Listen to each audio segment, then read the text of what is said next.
What's up, guys? We're back, Farmer Nate Homestead, and today we're going to be collecting black walnuts. So first thing you need to do to collect black walnuts is identify what a black walnut tree is. So at the homestead we have a massive black walnut grove. So these are all black walnuts, and here's one too. We'll go for this tree.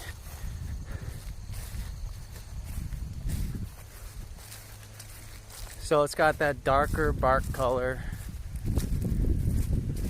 really wide ridges. I usually don't go off the bark, I go off the leaves. The leaves are so easy to tell. It's a little windy today. I probably might get hit with some black walnuts. But yeah, let's pull a leaf off. Let's see. The leaf has the double on each side, all the way down, with one at the end.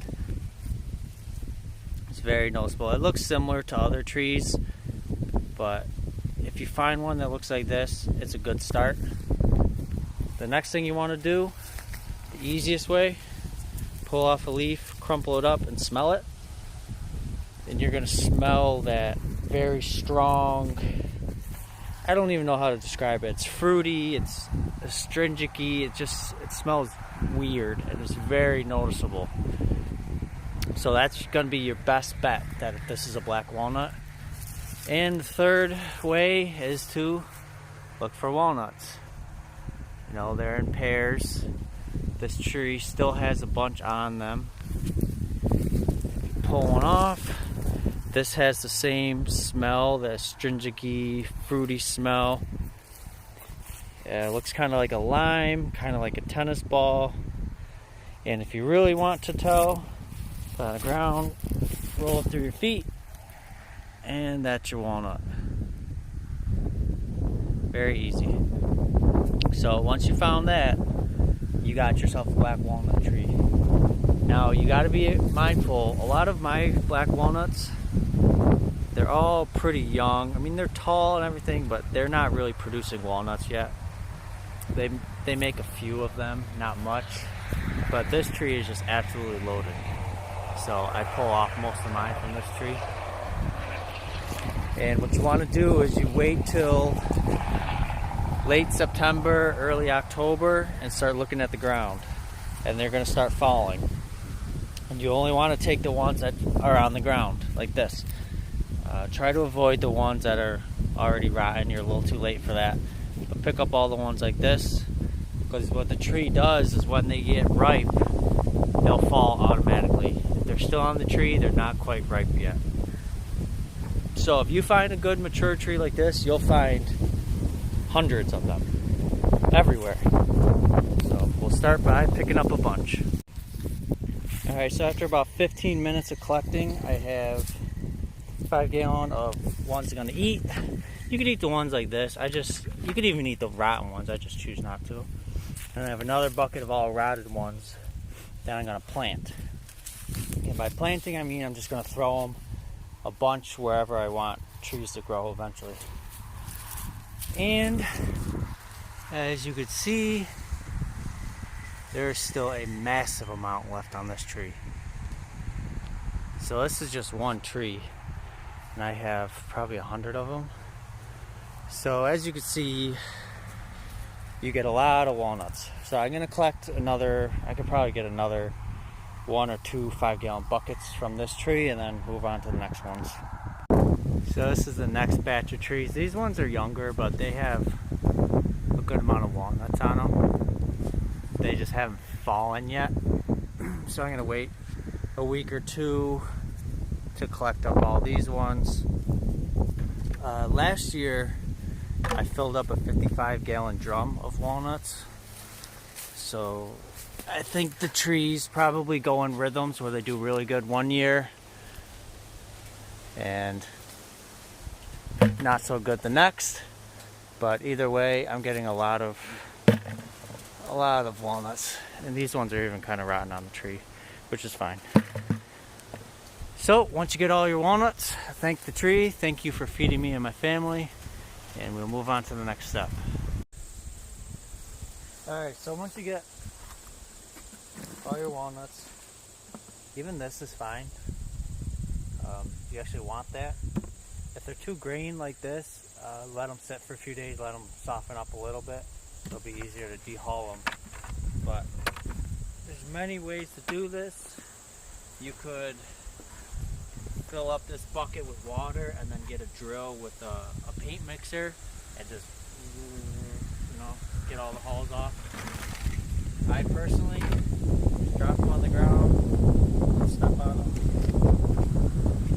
It's definitely the worst part of getting walnuts. And this is definitely easier on hard ground, like a driveway, but it does make an absolute mess. So I'm just doing it on the fire pit. And once they break, wear gloves if you're worried about your hands getting stained. This will turn your hands colors and stink. Take out the shell, outer stuff, and that's what you want. Just the walnut. Still be a lot of meat on it, but we'll get rid of that in the next step. Some of them have worms on them. That's fine. They can't get into the nut. Probably actually most of them will have worms on them. See, this one's a little kind of raw still, so it's hard to get the meat off. But that's fine, it's coming off. And you just do it. Another one with worms, that's fine. Black is fine.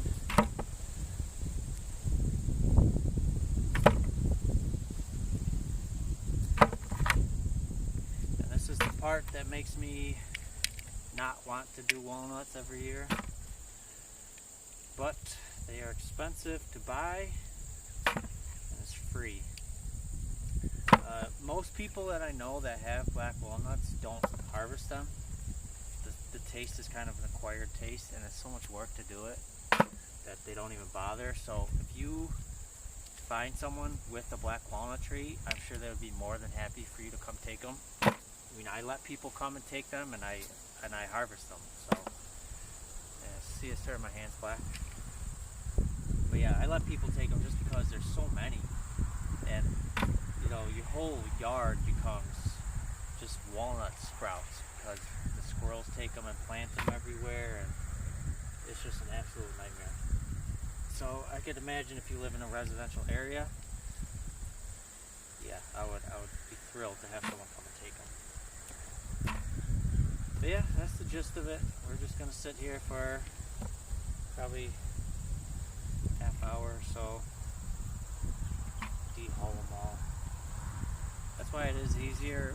The paint mixer is easier, but you need to let them get a little bit more rotten first, so the hulls just come right apart. Or you can even step on them first, and then just put them in a bucket and then mix them. But I mean, this isn't that bad, so I just do it by hand. Although I should have worn gloves. But oh well. My hands are already destroyed.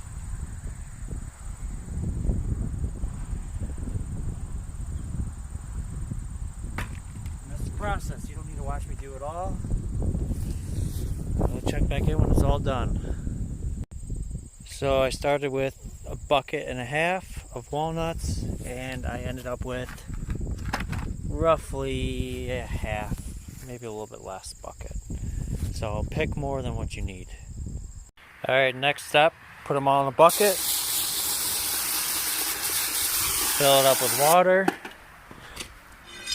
and just mix them all around.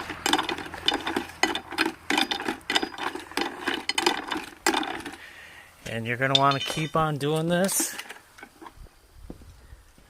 until the water comes out clear. As you can see, that water is black. So yeah, keep on mixing it and cleaning it.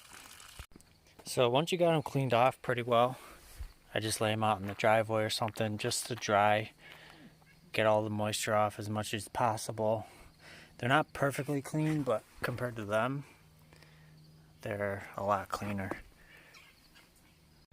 So I let the walnuts dry in the driveway for a few days in the sun. They're all cleaned and dried, and now you have to let them rest for at least a month just to fully mature and everything. But keep them dry. It would be best to put them, somewhere where they could get airflow. I'll probably spread them out on the floor or something and just leave them, just so they don't get moldy or anything. Alright guys, it's been roughly a month, about a month and a half, since I cleaned up all the walnuts. They've just been sitting in my garage in the cold, all cleaned, ready to go. Part of my dirty garage. I'm working on cleaning it up before winter, but I'm gonna try one. These are harder to crack than normal walnuts, so you need either a vise or a hammer. Hammers kind of suck because it spreads them everywhere. So you take the pointy end and put it right against the end of the jaw and the other side and just go. Yeah, see how hard it is? Trying not to have it explode. Alright, I saw it crack. I'm gonna turn it, rotate it 90 degrees. I think this is why most people don't eat black walnuts, just because they are such a pain to crack. I'm trying not to explode this everywhere on camera. God, Jesus. Like that. Okay, so a lot of it I lost, but you can see there's a decent amount of meat in there. I haven't had a black walnut in quite a while. Last time I tried them, I didn't really like them, just because it is so much of an acquired taste. It's almost, God.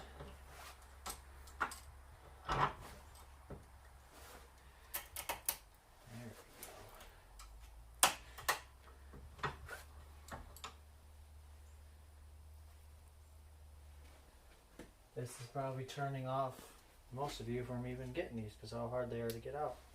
There you go, screwdriver helps. So it looks like a normal walnut.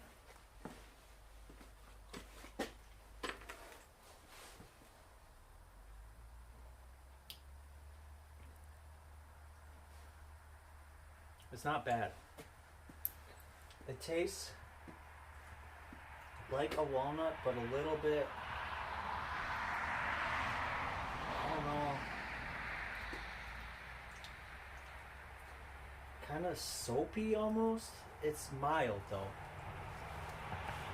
It's kind of, the aftertaste is kind of bitter and a little soapy, but it's not bad at all. I could definitely eat these all up. I don't know where the other bit of it went. I'm gonna have to figure out a better way to crack these. But yeah, it's one of those things where the more you eat, the more you'll get used to the taste. But compared to last year, they taste a lot better. I could definitely eat this whole jar or bucket, and they're free. I think the key is to, last year I harvested a bunch that were, the outside were all rotten. I think the key is to get ones that are more green. But yeah, I kind of want to try another one. I don't want this video to be too long. That was easier. And of course it went right in the bucket.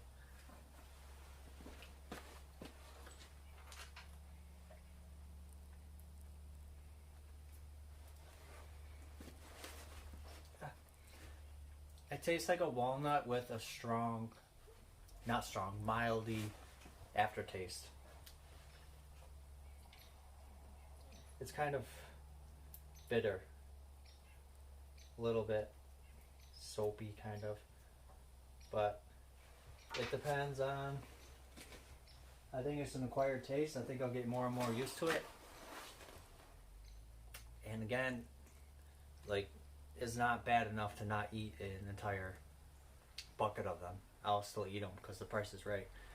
It's better than nothing because like walnuts are crazy expensive. So there you have it. Go out and get some black walnuts.